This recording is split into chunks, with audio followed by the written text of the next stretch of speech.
সকলকে অনেক স্বাগতম জানিয়ে মীরা রান্নাঘরে আজকে শুরু করছি একটি রেসিপি এঁচোড়ের। তো তার জন্য আমি এখানে একটা এঁচোড় ভালো করে কেটে জলে ভিজিয়ে রেখেছিলাম কিছুক্ষণ আগে। তো আর যা যা লাগবে, এখানে 3টে বড় সাইজের আলু একটু বড় বড় করে কেটে নিয়েছি। খুব বেশি ছোট করলে কিন্তু ভালো লাগবে না, যেহেতু বিয়েবাড়ির স্টাইলে এঁচোড় চিংড়ি হবে।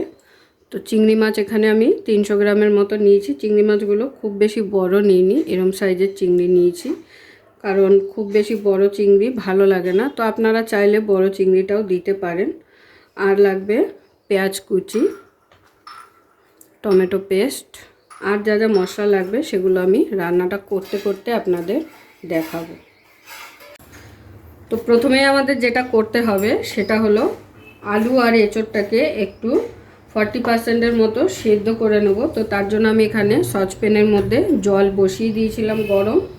তো এবারে এই জলের মধ্যে দিয়ে দিচ্ছি হাফ টিস্পুন নুন,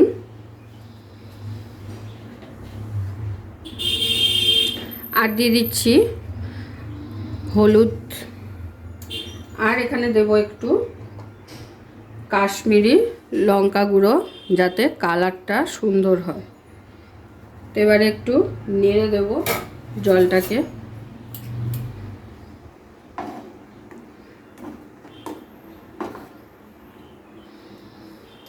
তো নেড়ে নেওয়ার পরে প্রথমে আলুগুলোকে সিদ্ধ করে নিতে হবে। এঁচোড়গুলো কিন্তু প্রথমেই দেওয়া যাবে না।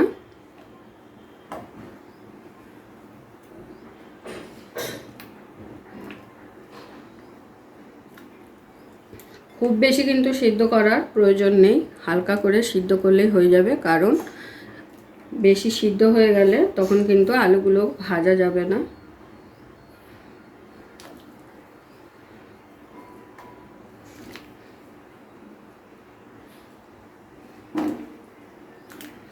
এবারে আলুগুলোকে একটু সেদ্ধ হতে দেব।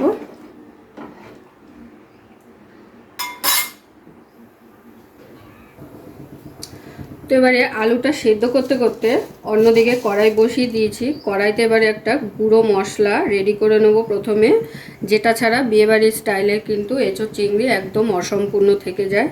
তো তার জন্য আমি এখানে নিয়ে নিচ্ছি প্রথমেই 1.5 চামচ গোটা ধনে,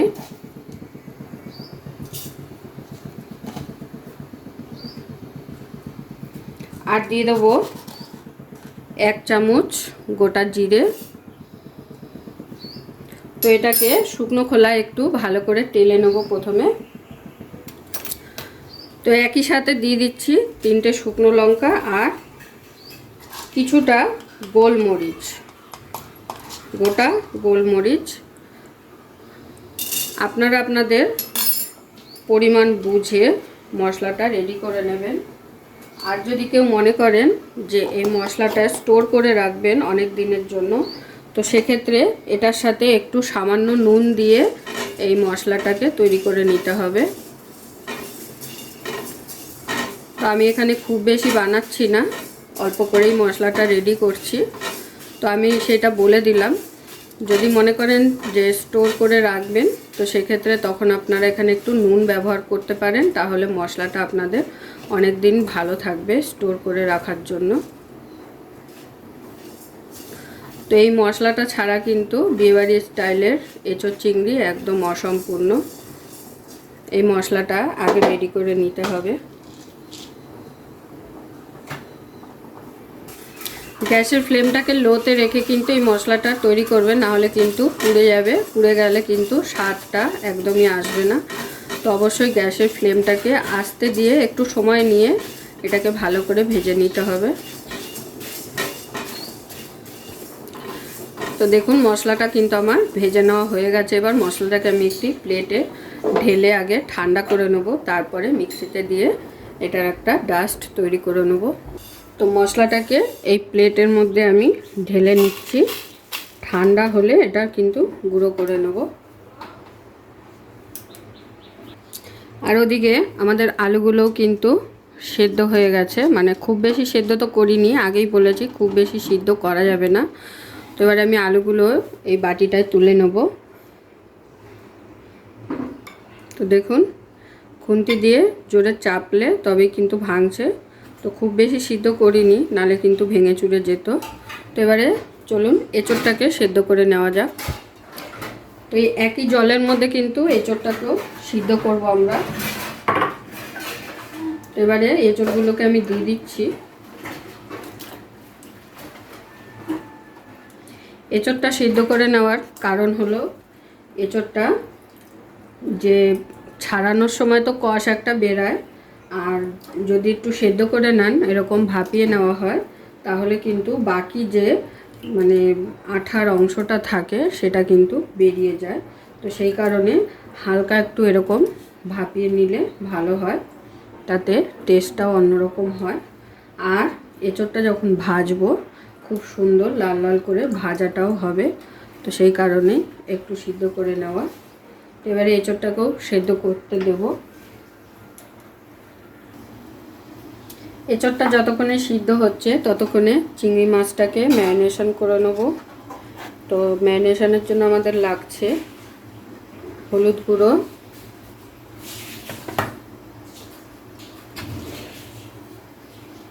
নুন পরিমাণ মতো,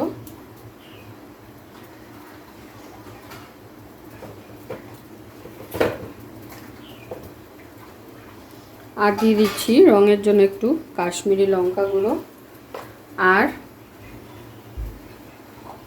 হালকা একটু সর্ষের তেল দিয়ে মাছটাকে ম্যারিনেশন করে নিলে খুব ভালো হয়।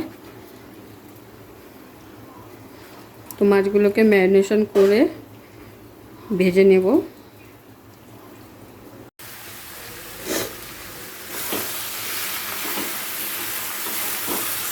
তো খুব ভালোভাবে মশলার সাথে দুটোকেই ভালো করে কষিয়ে নিয়েছি, যেহেতু আমাদের এখানে আলু আর এঁচোড় দুটোই সেদ্ধ করা, তো সেই কারণে রান্নাটা হতে কিন্তু বেশি সময় লাগবে না।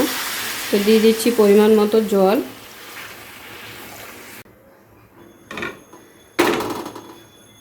তো এবারে এটাকে হতে দেবো একটু। তো খুব বেশি ঝোল কিন্তু এখানে রাখা যাবে না, এঁচোড় চিংড়ি একটু কষা কষা হয়, তো যাতে কষা কষা ভাবটা থাকে, তো সেই বুঝেই কিন্তু পরিমাণ বুঝে জলটা দিতে হবে। আর সিদ্ধ হওয়ার জন্য তো একেবারেই বেশি জল লাগবে না, যেহেতু আগে থাকতেই সব সিদ্ধ করে নেওয়া। তো ঝোলটা ফুটে উঠেছে, এবারে আমি এখানে দিয়ে দেবো ভেজে রাখা চিংড়ি মাছগুলো।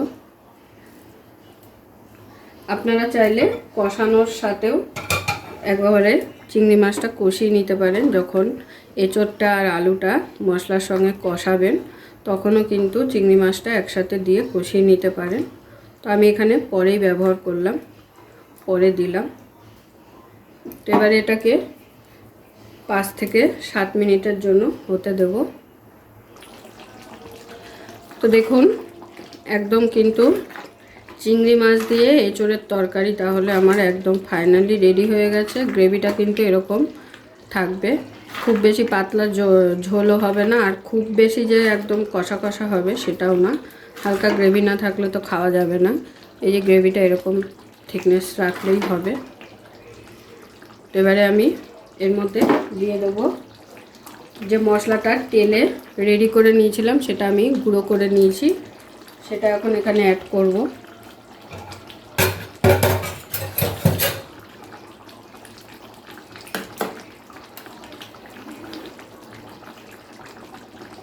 তো এই মশলাটা দিয়ে দিচ্ছি 2 চামচের মতো।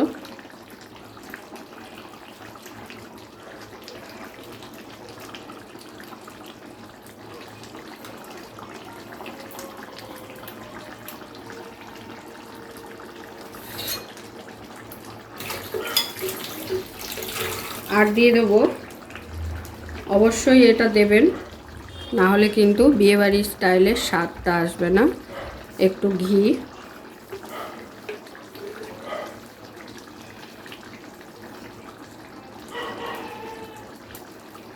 এগুলো দেওয়ার পরে খুব ভালোভাবে একটু মিশিয়ে নেব। তো ফাইনালি আমার রেডি হয়ে গেল বিয়েবাড়ির স্টাইলে এঁচোড় চিংড়ি।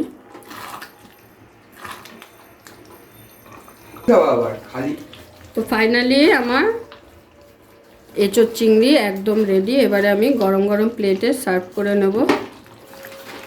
পুরো ভিডিওটা দেখার জন্য সকলকে অসংখ্য ধন্যবাদ। এরকম আরও নিত্য নতুন ভিডিও দেখার জন্য চ্যানেলটি অবশ্যই সাবস্ক্রাইব করে নেবেন আর পাশে থাকা বেল আইকনটি প্রেস করে নেবেন নতুন রেসিপির আপডেট পাওয়ার জন্য। তো সবাই ভালো থাকবেন, সুস্থ থাকবেন। আবারও দেখা হচ্ছে আপনাদের সাথে নতুন একটি রেসিপি নিয়ে।